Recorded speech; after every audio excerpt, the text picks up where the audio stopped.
और आते बोला, वाह पंडित जी कितनी मोटी बकरी है, एकदम बछड़ा लग रही है देखने में तो। अब इसको लगा कि ये तो मामला फंस गया। ध्यान से देखा, बोला नहीं यार मैं तो बछड़ा ही लाया हूँ। बोला वही तो मैं कह रहा हूँ, देखने में लग रहा है एकदम, लेकिन है मोटी बकरी। ये कह के वो भी निकल गया। फिर 1 किलोमीटर बाद तीसरा मिला, और उसने कहा पंडित जी बस ऐसी ही बकरी चाहिए मुझे भी, कहाँ मिलेगी ऐसी बकरी। उसने कहा, फिर पंडित ने फिर थोड़ा धमकाते हुए कहा कि यार ये बछड़ा है भाई। लेकिन अब वो दबाव कम बना रहा था, वो खुद दबाव में था। तो वो भी ठहाका मार के ऐसा बोला, बछड़ा ऐसा होता है, अच्छा। ये करके चला गया।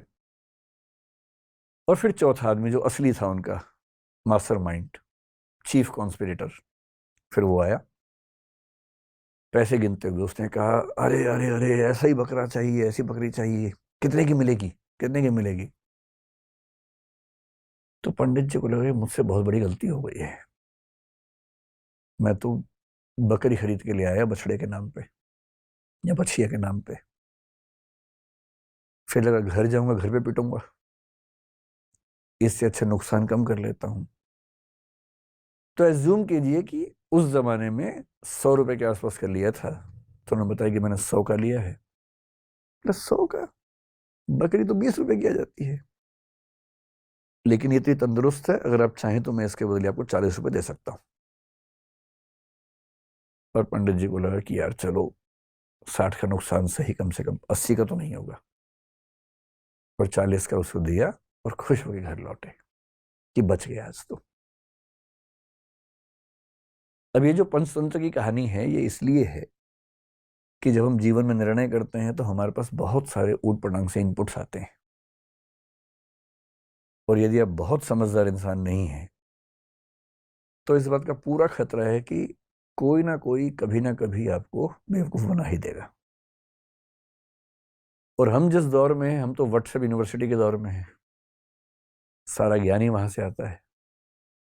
सोशल मीडिया, आप लोग मोबाइल फोन के मरीज हो चुके होंगे मेरे ख्याल से। मैं भी आधा मरीज हूँ, आप भी होंगे ही, आप तो नई जनरेशन के लोग हैं, ज्यादा मरीज होंगे। बिना वजह के मोबाइल फोन खोल लेते होंगे, फिर उस पर करते रहते होंगे ऐसे ऐसे। रील देख रहे हैं तो रील ही देख रहे हैं, शॉर्ट्स देख रहे हैं तो शॉर्ट्स ही देख रहे हैं, मन ही नहीं भर रहा है। फोन देखते देखते थक गए और फोन रखा, और 1 मिनट के बाद फिर फोन उठा लिया कि थक गए हैं। क्योंकि डोपामाइन रिलीज होता है आजकल फोन देखने से। ये एडिक्शन है, खतरनाक एडिक्शन है। और हर वीडियो में कुछ ना कुछ मैसेज कन्वे हो रहा है। इंफॉर्मेशन इतनी ज्यादा कभी नहीं आई हमारे आसपास जितनी आजकल आ रही है, और वो भी ऑडियो विजुअल फॉर्मेट में आ रही है। अखबारों के दौर में लिखित सूचना आती थी, केवल साक्षर लोग पढ़ते थे, बाकी पढ़ते ही नहीं थे। आज के दौर में ऑडियो है, विजुअल है, टेक्स्ट है, हर भाषा में है। कोई व्यक्ति बच ही नहीं सकता। और अगर किसी समूह के पास ताकत हो, उसके पास 10,000 ऐसे बेरोजगार हों जिनको काम दिया जाए कि दिन में 500-500 मैसेज भेजने, हर मैसेज के बदले 2 रुपए मिलेंगे, तो कोई समूह पूरे समाज को अपने तरीके से सोचने के लिए मजबूर कर सकता है। महाभारत का सोच के देखिए। महाभारत का युद्ध है, एक तरफ पांडव हैं, एक तरफ कौरव हैं। पांडवों के साथ में कृष्ण है। नैतिकता के लिए जरूरी है कि पांडव जीतें, और कृष्ण इस पूरी योजना के साथ वहां पर हैं। पर पांडव जीत नहीं पा रहे, जिसके कई कारणों में से एक ये है कि कौरवों की सेना में द्रोणाचार्य भी हैं, उनका पुत्र अश्वत्थामा भी है। द्रोणाचार्य गुरु तो पांडवों के भी हैं, कौरवों के भी हैं, पर वो राजधर्म का पालन कर रहे हैं, क्योंकि वो जिस राज्य के साथ हैं उसके साथ खड़े हैं। पांडवों की सेना उनको हरा नहीं पा रही है। और अंत में कृष्ण को समझ में आता है कि पांडवों को जितवाने के लिए कुछ कूटनीति का सहारा लेना होगा। कृष्ण कूटनीति के शिखर हैं। वो युधिष्ठिर से एक बात कहते हैं, पर युधिष्ठिर तैयार नहीं है एक गलत बात कहने के लिए। और अंत में कृष्ण अपनी पूरी कूटनीतिक ताकत का इस्तेमाल करके सिचुएशंस बनाते हैं। एक हाथी अश्वत्थामा नाम का, उसकी हत्या होती है। बात फैलाई जाती है कि अश्वत्थामा मारा गया। अश्वत्थामा द्रोणाचार्य के पुत्र का नाम भी है। और द्रोणाचार्य अचानक हताश होने लगते हैं। उन्हें फिर भी लगता है कि एक बार मैं खबर को ऑथेंटिकेट कर लूं, प्रामाणिक है या नहीं चेक तो कर लूं। तो वो अपने समय के सबसे प्रामाणिक व्यक्ति युधिष्ठिर से पूछते हैं। युधिष्ठिर धर्मराज हैं, झूठ नहीं बोलते हैं। पूरी पांडवों की सेना ने, टीम ने जब उनसे कहा, वो तब भी तैयार नहीं हुआ कि मैं झूठ नहीं बोलूंगा। लेकिन अब झूठ नहीं है। अश्वत्थामा की हत्या हुई है, हाथी की हुई है, तो क्या हुआ, हुई तो है ही। और तब भी वो चाह रहे हैं कि मैं पूरी बात बोलूं। द्रोणाचार्य ने पूछा, क्या अश्वत्थामा मारा गया? युधिष्ठिर कह रहे हैं, अश्वत्थामा हतो नरो वा कुंजरो वा। अश्वत्थामा मारा गया, आदमी था या हाथी था। लेकिन जैसे ही नरो वा कुंजरो वा कह रहे हैं, ठीक उसी क्षण में बहुत तेज शंख बजता है कृष्ण का। और उस शंख की आवाज में द्रोणाचार्य सुन नहीं पाते पूरी बात। और क्योंकि वो सुनते हैं सिर्फ इतना कि अश्वत्थामा मारा गया, वो हताश हो जाते हैं, हथियार छोड़ देते हैं, युद्ध भूमि में जमीन पर टिक के बैठ जाते हैं। और इसी क्षण का फायदा उठा के धृष्टद्युम्न उनकी हत्या कर देता है। मैं सोचता हूं कई बार कि द्रोणाचार्य इतने योग्य व्यक्ति थे, यदि मिस इंफॉर्मेशन से या मैनिपुलेटिव इंफॉर्मेशन से उनको भी एक गलत तथ्य के प्रति आश्वस्त किया जा सकता था, तो आज के दौर में जब हर तरफ सोशल मीडिया के हमले हैं, कैसे कोई व्यक्ति सही फैसले करे? अगर द्रोणाचार्य उस आवाज को सुन पाते, नरो वा कुंजरो वा, तो शायद उनका फैसला बदल गया होता, शायद युद्ध की कहानियां अलग होती।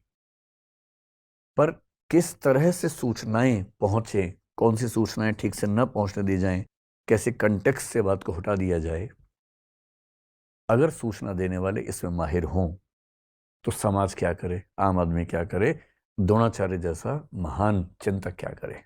और इसलिए कुछ बातें जो मुझे लगता है कि होनी चाहिए इस मसले पर। मैं तो अपना जीवन लगभग 2/3 जी चुका हूं। बाकी तो पता, भरोसा तो कल का भी नहीं है, लेकिन हाँ, अगर मैं भारत की सामान्य आयु के हिसाब से देखूं तो 2/3 जी चुका हूं। आप 1/3 वाले हैं। तो आपके जीवन में बड़े फैसले बाकी हैं। अधिकांश की शादी भी शायद नहीं हुई आप लोगों के ना, चेहरे ही बता रहे हैं आपके, चमक रहे हैं ना अभी। तो आपको बड़े फैसले करने हैं। और फैसला करना हर दौर में मुश्किल था, आज के दौर में सबसे मुश्किल है। तो कुछ सावधानियां कि जब आप फैसला करें जिंदगी में, तो किन सावधानियों को बरतें ताकि गलतियां कम से कम हो। गलतियां उसके बाद भी होंगी। कौन है जो गलती नहीं करता है फैसले में? सब करते हैं, आप भी करेंगे। पर गलतियां कम हो, सही फैसले ज्यादा हों। मेरे एक फेवरेट दार्शनिक हैं, Jean Paul Sartre, French philosopher हैं। उनके दर्शन का सार अस्तित्ववाद कहते हैं, एग्जिस्टेंशियलिज्म कहते हैं। उसका सार ये है कि अपनी जिंदगी की कहानी हम लोग खुद लिखते हैं। और किस चीज से लिखते हैं? अपने फैसलों से लिखते हैं, निर्णयों से लिखते हैं। आपने किसी परिस्थिति में क्या फैसला लिया, इससे आपके जीवन की आगे की कहानी लिखी जाएगी। इसलिए मुझे लगता है कि टॉपिक थोड़ा सा महत्वपूर्ण है। तो इसका नाम रख लेते हैं निर्णय। सही निर्णय लेने में क्या क्या सावधानियां होनी चाहिए, बेसिक सी बात इतनी सी है। जब आपके मन में कोई सवाल है तो सवाल पूछिएगा। पहले मैं अपनी बात रखता हूं, फिर आप सवाल पूछिएगा। जब भी कोई निर्णय लेने की प्रक्रिया में आप उतरते हैं, सबसे पहला स्टेप क्या है? सबसे पहला स्टेप है, ये देखिए कि निर्णय की प्रक्रिया में उतरने से पहले आप निष्पक्ष और तटस्थ हैं या नहीं हैं। एक शब्द होता है तटस्थ, जिसको अंग्रेजी में बोलते हैं न्यूट्रल। तटस्थता को न्यूट्रलिटी बोलते हैं। इससे मिलता जुलता एक प्रसंग है निष्पक्ष, या निष्पक्षता कह लीजिए। इसको बोलते हैं इम्पार्शियल होना, या इम्पार्शियलिटी एज ए क्वालिटी। ये मैं कह रहा हूं कि निर्णय की प्रक्रिया में उतरने से पहले। बाद में तो जो होगा देखेंगे। जैसे हमारा समाज इस समय बहुत सारे सामाजिक राजनीतिक मुद्दों से घिरा हुआ है। जैसे एक मुद्दा कुछ दिन पहले आया, जो हिजाब का मुद्दा जिसको हम कहते हैं, कर्नाटक से एक डिबेट उठी हिजाब की। फिर एक मुद्दा आजकल चल रहा है यूनिफॉर्म सिविल कोड का, जो कि हो सकता है कि जल्दी ही किसी रूप में हमारे सामने आए। फिर पॉपुलेशन बिल के बारे में बात चलती है आजकल। उत्तर प्रदेश में आया भी था और अभी कुछ और राज्यों में आने की बात है, शायद सेंटर में भी आए। एक मुद्दा पिछले कुछ दिनों से कन्वर्जन का आप सुन रहे होंगे, धर्मांतरण का, लव जिहाद का मुद्दा सुन रहे होंगे। सारे मुद्दे हमारे सामने आते रहते हैं। हम इन सब पे बात करेंगे समय के साथ, धीरे धीरे इन सब पे बात करेंगे। पर किसी टॉपिक पर बात करने से पहले देखना जरूरी है कि हम पहले से फैसला ले तो नहीं चुके हैं। और सबसे बड़ी दिक्कत हमारे समाज की है कि फैसले पहले हो चुके हैं, विचार बाद में होता है। सही प्रोसेस तो ये है कि पहले विचार हो फिर फैसला हो, पर फैसला पहले होता है। मेरे बहुत सारे दोस्त हैं, हिंदू हैं, मुसलमान हैं, सिख हैं, हर धर्म के लोग। मतलब वैसे तो मैं बहुत ही अकेले टाइप का आदमी हूँ, दोस्त ज़्यादा है नहीं, पर जो हैं उनमें मतलब डाइवर्सिटी ठीक ठाक है। मैंने क्लासेस में भी देखा और मैंने पाया कि हिजाब की बात आते ही कोई मुस्लिम बच्चा जनरली इस भाव से देखता है कि नहीं, ये गलत हो रहा है हमारे साथ, और कई हिंदू बच्चे इस भाव से देखते हैं कि एकदम सही, और होना चाहिए और होना चाहिए। और मजे की बात है कि टॉपिक क्या है ना इसको पता ना उसको पता है। कर्नाटक हाई कोर्ट का जजमेंट क्या है 128 पेज का, ना इसने पढ़ा ना उसने पढ़ा। कर्नाटक सरकार का क्या डायरेक्शन आया था, रूल क्या था, ना इसने पढ़ा ना उसने पढ़ा। और फैसले का एग्जैक्ट मतलब क्या है किसी को नहीं पता। पर हम टॉपिक शुरू होने से पहले ही राय बना के चलते हैं। E.H. कार एक बड़े अच्छे विद्वान हुए हिस्ट्री में, उनकी एक किताब है बड़ी अच्छी, हिस्ट्री, इतिहास क्या है, व्हाट इज हिस्ट्री। बड़ी अच्छी किताब है। उन्होंने साबित किया कि हिस्ट्री के बारे में आप कुछ भी कह लीजिए, कितने फैक्ट्स हैं, इतने प्रमाण हैं, सब बेकार की बातें हैं। अंततः इतिहासकार के दिमाग में जो बैठा हुआ है वो साबित वही करता है। इसलिए मार्क्सिस्ट हिस्टोरियन लिखेंगे तो आप पाएंगे सबके निर्णय लगभग एक जैसे आते हैं, और जो नेशनलिस्ट हिस्टोरियंस हैं उनके फैसले एक जैसे आते हैं हमेशा। किसी हिस्टोरिकल फिगर को लेकर सोच लीजिए, अकबर की बात कर लीजिए, औरंगजेब की बात कर लीजिए। एक धारा के फैसले हमेशा एक से आएंगे, दूसरी धारा के फैसले हमेशा एक से आएंगे। ऐसी माइंडसेट से अगर हम चलेंगे, और हमारी यूनिवर्सिटीज में भी तो यही होता है। बहुत रोचक बात है, यूनिवर्सिटीज में टीचर्स बटे हुए हैं कि ये मार्क्सवादी है, ये भाजपाई है। और मैं सोचता हूं कि जो आदमी देश को पढ़ाने की जिम्मेदारी संभालता है यूनिवर्सिटी में, वो एक विचारधारा से बंध कर चीजों को देखने का आदी कैसे हो सकता है? उसके अंदर इतना वैचारिक साहस क्यों नहीं है कि किसी मुद्दे पर मेरी विचारधारा से बेहतर राय किसी और विचारधारा की भी हो सकती है? ये साहस क्यों नहीं है? और इसलिए जो बात यूनिवर्सिटीज तक में मिस होती है तो समाज में तो कहां से आएगी? विश्वविद्यालय का तो काम है समाज को सही दिशा देना, वही नहीं है तो समाज में कहां से आएगी? पहले कोशिश कीजिए न्यूट्रल होने की, तटस्थ होने की, कि मुद्दे को समझने से पहले ना मैं इस तरफ हूं ना मैं उस तरफ हूं। हिजाब की बात है, मुझे नहीं पता, मैं पहले स्टडी करूंगा पूरा। स्टडी करने के बाद मामला ठीक लगेगा तो मैं कहूंगा हाँ ये ठीक है, गलत होगा तो बोलूंगा गलत है। पहले क्यों फैसला करूं? ये तो बहुत बेसिक सी बात है। न्यूट्रलिटी ही जब रियल सिचुएशंस में आती है उसको बोलते हैं निष्पक्षता, impartiality in the specific situations. और ध्यान रखना है, निष्पक्ष नहीं रह पाने के भी दो तरीके होते हैं। निष्पक्ष का मतलब है कि भाई मैं एक्स और वाई के झगड़े में ना एक्स की तरफ हूं ना वाई की तरफ हूं। जैसे मान लीजिए दो बच्चों में झगड़ा हो जाए और उनमें से दोनों की मम्मियां नीचे आ जाएं। जनरल परसेप्शन ये है कि मम्मी बच्चों के झगड़े में अपने बच्चे का पक्ष लेगी। ये ऐसा नहीं कि सोशल कंस्ट्रक्ट की बात हो रही है, बायोलॉजिकल लेवल बात चल रही है, क्योंकि मदर्स का लव आमतौर पे अनकंडीशनल माना जाता है।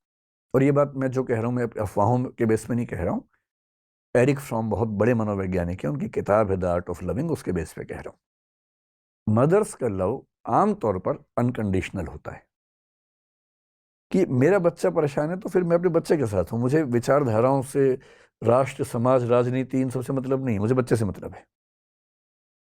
इसलिए यदि कोई मदर बहुत ऑब्जेक्टिव है अपने बच्चे के मामले में तो बहुत बड़ी बात है। जनरली इस बात की संभावना ज्यादा है कि वो थोड़ा सा उसके पक्ष में खड़ी होगी।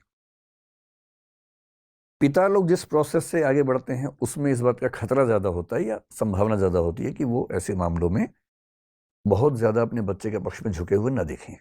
कभी कभी नहीं भी होंगे, लेकिन उसमें भी खतरा है।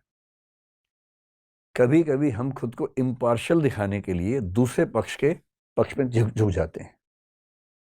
आपने कई पिताओं को देखा होगा कि दो बच्चों में झगड़ा हुआ, उनमें से एक उनका है, जाति अपने वाले को मारना शुरू करते हैं सीधा कि तू नहीं बदमाशी की होगी, आदत दिखाने के लिए देखो मैं कितना निष्पक्ष हूं।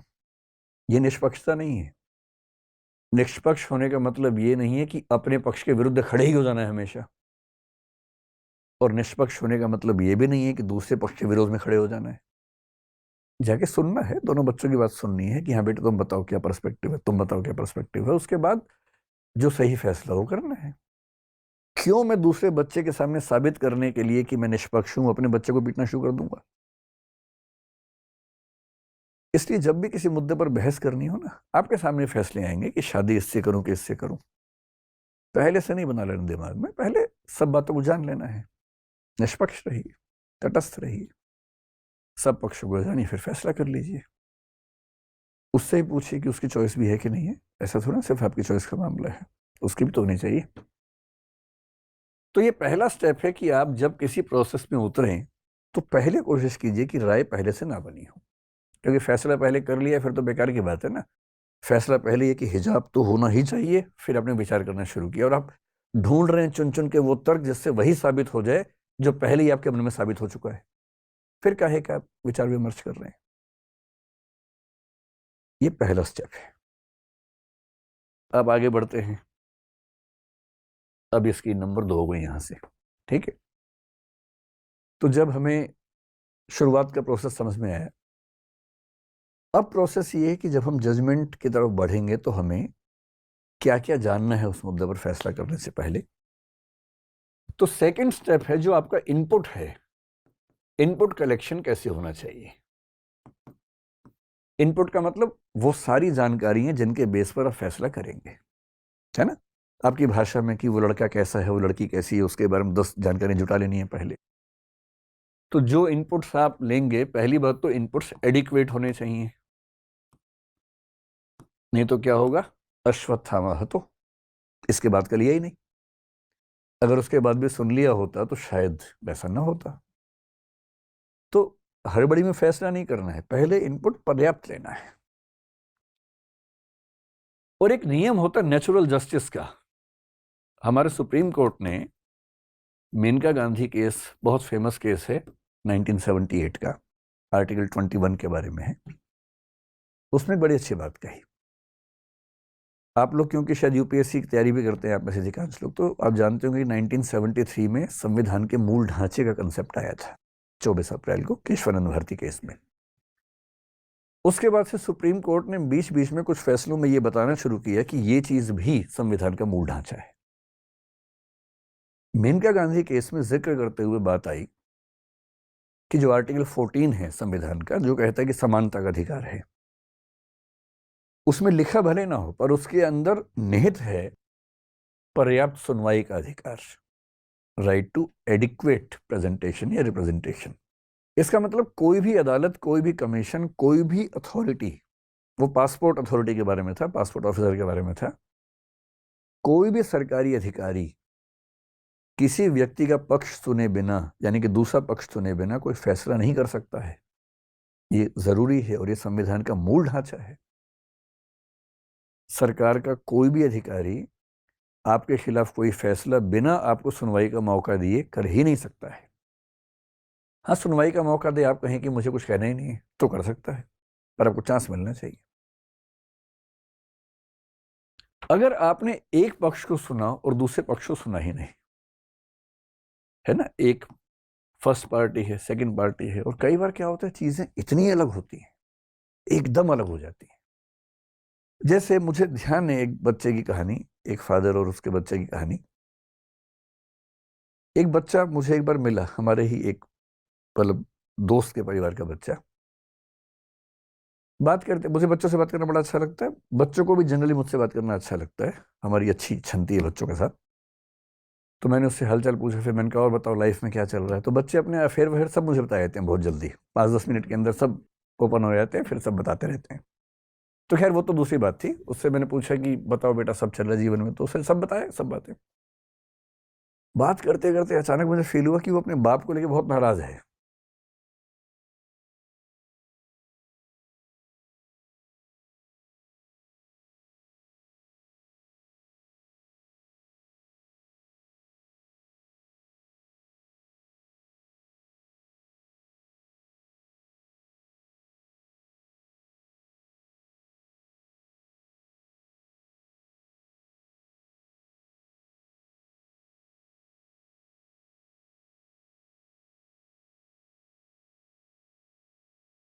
तो मैंने कहा कि क्या हुआ। बोला देखो मेरे स्कूल में ट्रिप जा रहा है, सारे बच्चे जा रहे हैं, मैं ही नहीं जा रहा, पापा ने मना कर दिया। मैंने कहा यार पापा ने क्यों मना किया होगा, क्योंकि ज्यादा खर्चा भी नहीं था, उसके पापा की इनकम को देखते हुए खर्चा भी ऐसा नहीं था कि ना कर पा रहे हो। वो इतना गुस्से में था, बोला मुझे तो लगता है कि नाली से उठा के लाए थे मुझे, क्योंकि सारे बच्चे जा रहे हैं, एक मैं, अच्छा बच्चे बहुत जल्दी फैसला करते हैं कि वो नाली के पास से आए हैं। और नाली पता नहीं क्यों चुनते हैं, सड़क के पास से बोल दे रही, नाली ही चुनते हैं सब बच्चे कि नाली के पास से लाए गए थे, या तो अपना हुलिया देखते होंगे शीशे में, उसको उसको देख के ज्यादा क्लोज लगता होगा कि नाली के पास से आए। तो मैंने कहा यार मुझे भी ठीक नहीं लग रहा है। अच्छा मुझसे कोई व्यक्ति पूछे कि बच्चों का ट्रिप जा रहा है स्कूल का, अपने बच्चे को भेजूं या ना भेजूं, अच्छा बेटे में लोग तैयार रहते हैं, बेटी को लेकर ज्यादा सोचते हैं। मेरी सलाह हमेशा होती है कि जरूर भेजो, क्योंकि परिवार में आपको सिखा ही नहीं पाएंगे जो ट्रिप पर सीखने का मौका मिलेगा। तो मैंने उसके पिता से जो वहीं थे आसपास अलग से बात की। मैंने कहा यार बड़ा नाराज है तेरा छोरा, कह रहा है कि पापा भेज नहीं रहे ट्रिप पे।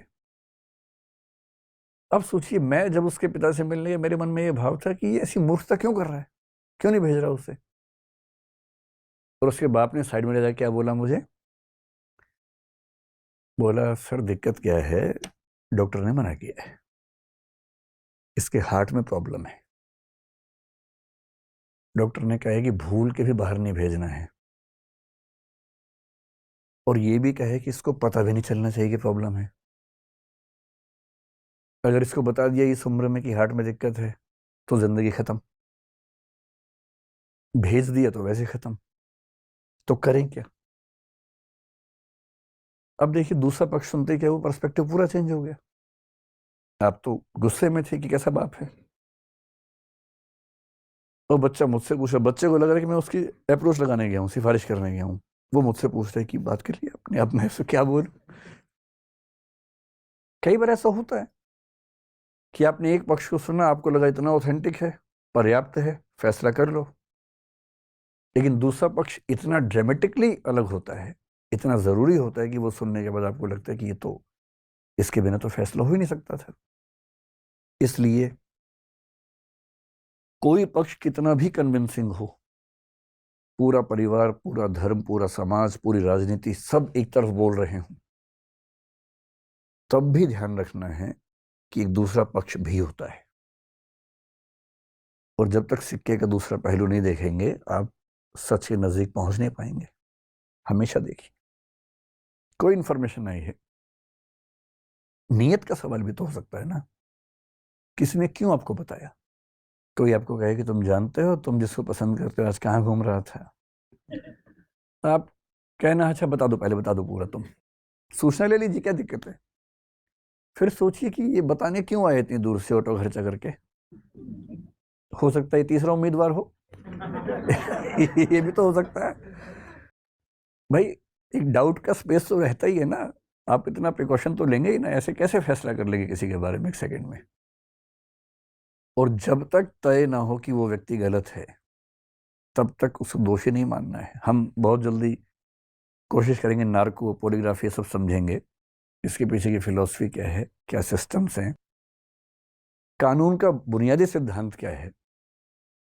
1000 अपराधी भले छूट जाएं, एक भी निर्दोष को सजा नहीं होनी चाहिए। मोसेस मेमोनाइट नाम का एक दार्शनिक था, यहूदी दार्शनिक, उसका कथन है। और दुनिया के सारे सभ्य देश इसी उसूल पे चलते हैं।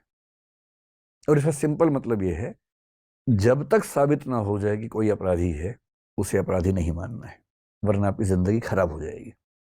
आप सब पे शक करते रहेंगे, सब पे संदेह करते रहेंगे, लोग आपसे बात करना बंद कर देंगे। दो ही तरीके हैं, जब तक साबित नहीं होगा तब तक भरोसा करूंगा, दूसरा जब तक साबित नहीं होगा तब तक शक करूंगा।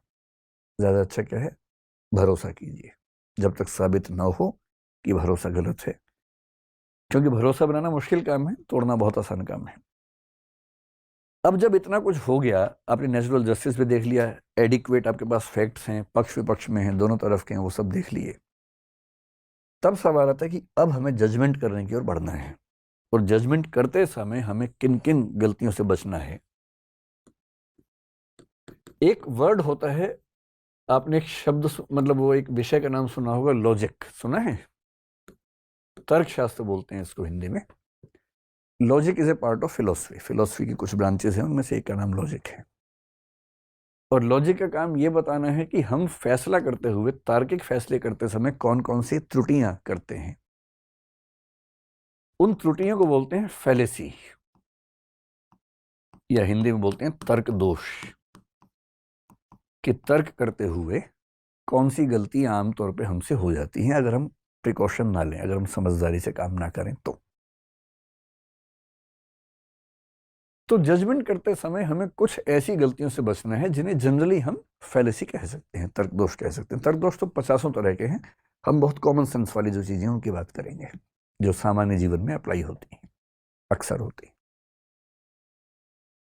जैसे एक है कि आपको हमेशा ध्यान रखना है कि आपके इनपुट और जजमेंट के बीच में प्रोपोर्शन ठीक होना चाहिए। प्रोपोर्शनैलिटी यानी अनुपातिकता का सिद्धांत ठीक से काम करना चाहिए। इसका मतलब क्या हुआ? इसका मतलब यह हुआ कि इनपुट जितना है, फैसला उतना ही होना चाहिए। ऐसी बात समझ में नहीं आ रही होगी बिना एग्जाम्पल के ना, एग्जाम्पल से बात समझ लेते हैं। आप लोग तो बहुत एडवांस जनरेशन के लोग हैं। हम जिस जमाने के आदि मानव हैं, हम लोग जिस जमाने के, उस जमाने में क्लासरूम में ऐसे बच्चे नहीं बैठते थे कि लड़के लड़कियां एक साथ बैठे हों। तो मैं जिस स्कूल से पढ़ा हूँ, वहाँ जब मैं 8वीं क्लास में आया, वहाँ तक तो केवल वो लड़कों का स्कूल था। कई हजार लड़के जैसे एक जेल में एक साथ बंद हो गए हों, ऐसा लगता था। स्कूल अच्छा था, लेकिन स्कूल केवल पढ़ाई के लिए थोड़ा बच्चे जाते हैं, उनको तो अच्छा जीवन चाहिए। फिर वहां पर कोएड नाम की एक चीज है कि अब से स्कूल कोएड हो गया है। तो लड़के बहुत उत्साहित थे उस समय कि अब स्कूल कोएड हो गया है। अब उनको स्कूल आने की भी इच्छा पहली बार होनी शुरू हुई कि अब हम स्कूल जाएंगे। तो हमें लगा बड़ा अच्छा स्कूल हो जाएगा। फिर पता लगा नहीं भाई, केवल एक मीडियम, इंग्लिश मीडियम में बच्चे एक साथ पढ़ेंगे, क्योंकि उसमें बहुत कम बच्चे थे। हिंदी मीडियम में लड़कियों का सेक्शन अलग, लड़कों का सेक्शन अलग होगा। ये कोएड होता था। लड़कों के सेक्शंस, ब्लॉक्स भी अलग थे। वो लड़कों का जेल है,